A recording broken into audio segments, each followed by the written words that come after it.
Okay, so today's our agenda. We're going to talk about the project background, including the data source, our hypothesis, and how we prepare the data. And then we're going to talk about how we do analysis, which include the linear regression, the time series regression, and the classification analysis. And third, we're going to have our summary on the challenges and issues, the project outcome, and our recommendations for our managers. Okay, next. This is our project background. Like we mentioned earlier, too fast, too furious. So we're trying to figure out what's the underlying causes could cause a fatality in the car accidents. So our data resource is from NHTSA, is the National Highway Traffic Administration. And this is the FARS, the Fatality Analysis Reporting System. And this just give you guys eyeballing what's the report it is from the NHTSA. Like I mentioned, the prediction goal is to identify the high risk predictors drivers for the car fatality in the car accidents. And our ultimate goal is to provide some recommendations or suggestions to the lawmakers or the governors how we can save lives or reduce the chance of the lives lost in the car accidents.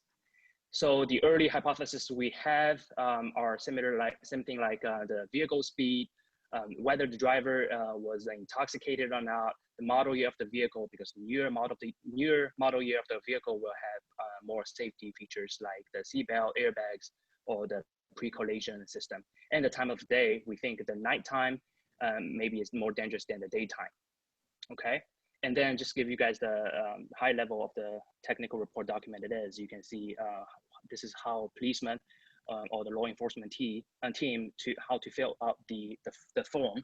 You can see who is the author, what's the keywords, what's the distribution statement, price, work unit, and such on and such on. Okay. Slide 4, we talk about this is so Y variable is pretty clear.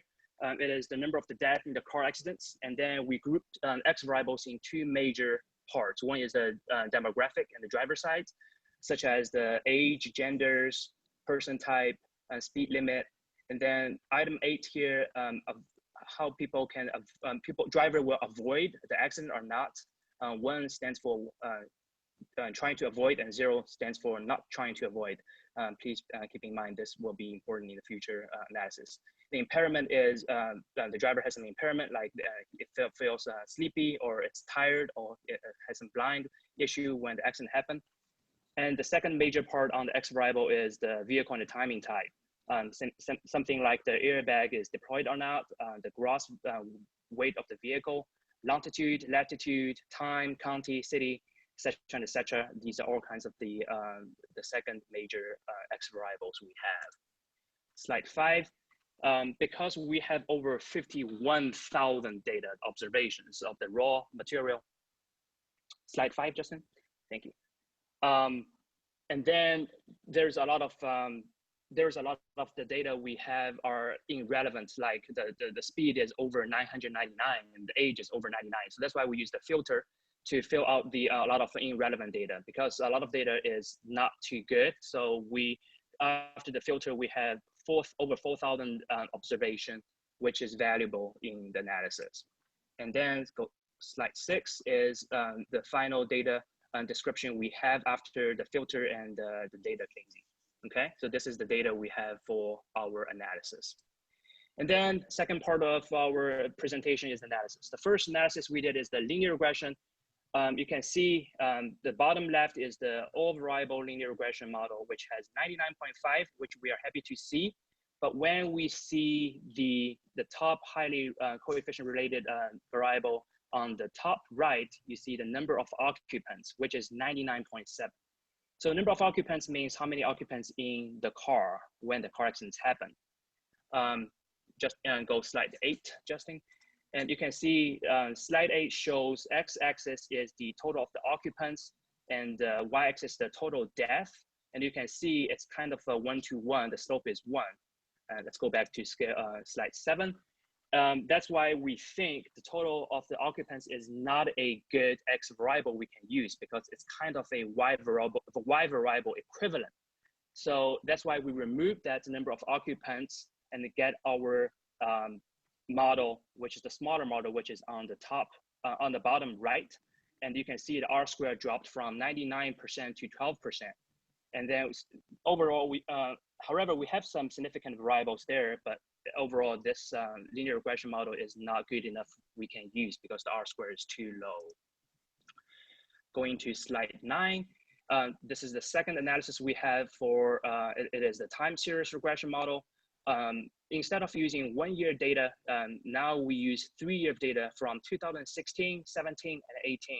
So let me explain this a little bit. So that's why we have over 100,000 accidents in the United States from in 3 years.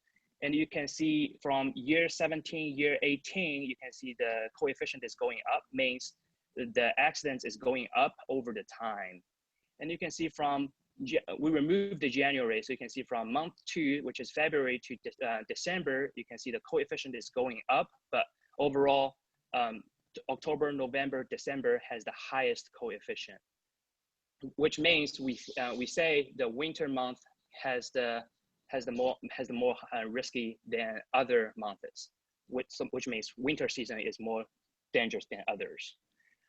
From the day of the week, we say Monday is not the safest. Actually, Tuesday is the safest, and then followed by Wednesday, Monday, and Thursday.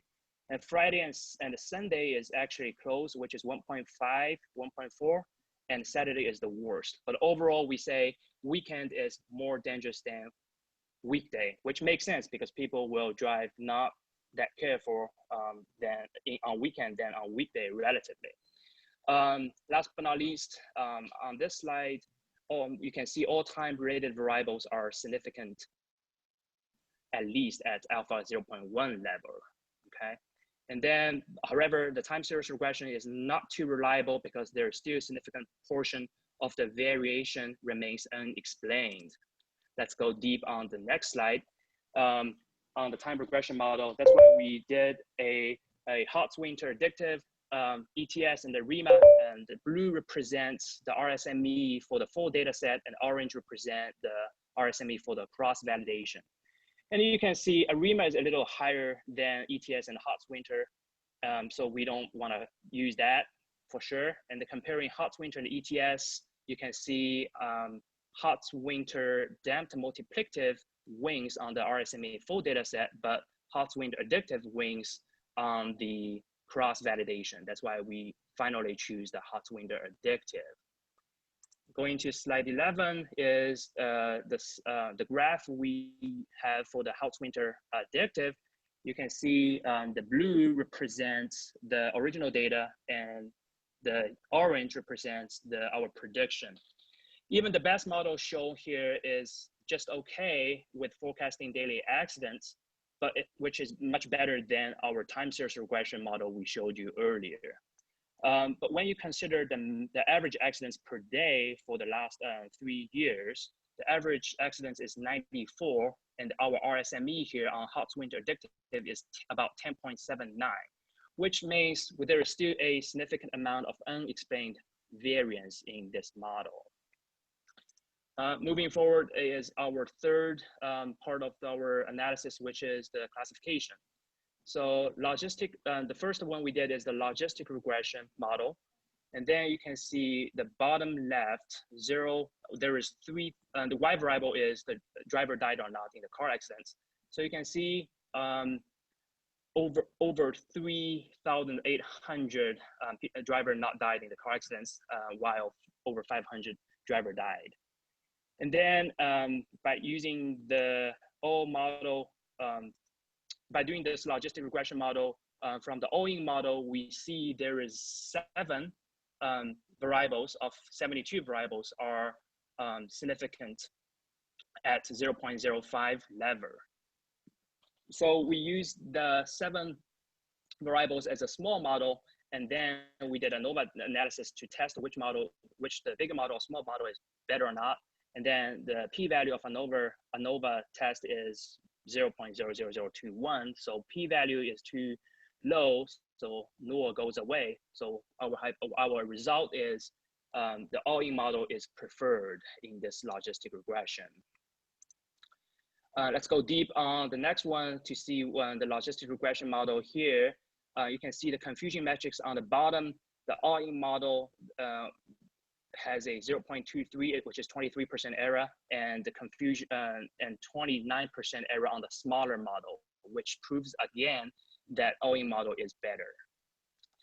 And finally here, from the logistic regression model, we see the top 1, 2, 3, 4, 5, 7 variables we have is highly correlated, which is the travel speed, driver impairment. You can see impairment avoid is the top 3, and then opposite. If you're driving opposite way, opposite directions than the other drivers, you will get higher chance to get killed in the car accidents. And then you can see the trucks drivers are much safer than the passenger car drivers from this slide. The second part of the classification is the tree and forest classification here. Overall, the error is 27%. And you can see the graph in the red circles here. It's all 0, 0, 0, which is not good by splitting the tree nodes. And then even we change the number of the trees from 10, 400, and 1,000, the error doesn't change a lot. So our conclusion here is tree forest classification doesn't work well in this analysis. Last, the boosting here, finally, we have some good news. The error of the boosting analysis is only 12%. And you can see we predicted pretty well on 0, 0, and 1, 1. We didn't predict well on the 128. Actually, drivers died in that accidents, but we say it is not died. However, we see the top relevant parameters from the boosting, which is still the travel speed, which proves again our original hypothesis. And we see age, model, year of the car, and the vehicle over speed percentage, hospital hours, opposite direction still. So these are the top 10 relevant parameters we have from the boosting. Move forward, slide 16 is visualize what we found from the top 10 variables here. Slide 17 is, you can see this is the travel speed related to the chances get killed in the car accidents. And it is kind of the not linear, but from 100 to 150 to 170, you can see there's a little pitfall, but overall, if you drive faster, you will get higher chance to get killed, which makes sense. Slide 18 is the model year. X-axis is the model year, and Y-axis is the chance you get killed. So same thing, if your car is newer, your chance is lower. The summary we have, first, the challenge. So based on the data set we have, it is kind of the problematic data set, which is skewed by the interpersonal dynamics and other inherent impacts, such as, so because the police report are kind of the subjective results. So that's why you can see there are some gaps between the police reports to the real data. And also the data set we have doesn't include no fatality involved. So all the data has some fatality, so which means there are some gaps in it. The second challenge here is, like we mentioned, the number of occupants doesn't work well as an X variable, which caused a lot of the white noise in the beginning. The third challenge we have is multi-regression model is not suitable on this analysis due to the complexity and the breadth of the variables available. And also we have some wrangling data. We have too much information causing the overfitting, which is kind of the white noise. And then the limited length of the data is also a challenge. But the project outcome, we still have a lot of the outcomes here, like we just trying to summarize this. The time series shows some weak trend, but some seasonality in the winter season and the weekend has more accidents than normal. Secondly, Holts winter ETS ARIMA are pretty close in prediction accuracy, and they are reasonably good in predicting the daily accidents, but still have some leftover information in the remainder data. Logistic model, 7 of the 70, like we mentioned earlier, again, 7 of 72 are significant, which the highly significant are opposite, impairment, and void. The error is 23 to 29%. Classification tree not doing too well, 26 to 28% error. And the boosting is pretty good, is the best model ever, which has only 12% error. And the top hitters are travel speed, model year, vehicle overspeeding percentage, hospital hour, opposite directions. The final conclusion we have here is fatality accidents is more relevant with speed, driver impairment, and driver avoid. And the driver death is more relevant with the travel speed, age, and the year of the car. And last but not least is the weekend and the winter season are more likely to see the higher chances of the fatal accidents. The last recommendations for our legislators is, because the speed is the high top hitters, maybe we can lower some speed limit in holiday season, especially in the winter.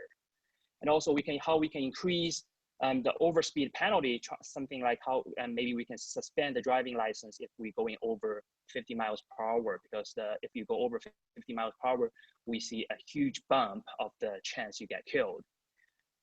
Thirdly, maybe we can incentivize or encourage working with the car dealers, how we can helping customers to trading their old model year cars to the newer cars to make them safe. Last but not least is how we can reduce the time to notify the emergency response services, something like maybe 6 more lane to standardize the procedure, or a implementation of an automated solution in the newer vehicles to save lives in the car accidents. All right, thank you all. That's all we have from Team 4. Hope everyone drives safe and not too fast. Thank you, Alan, and thank you, Team 4. Does anybody have one quick question for Team 4 before we take a break?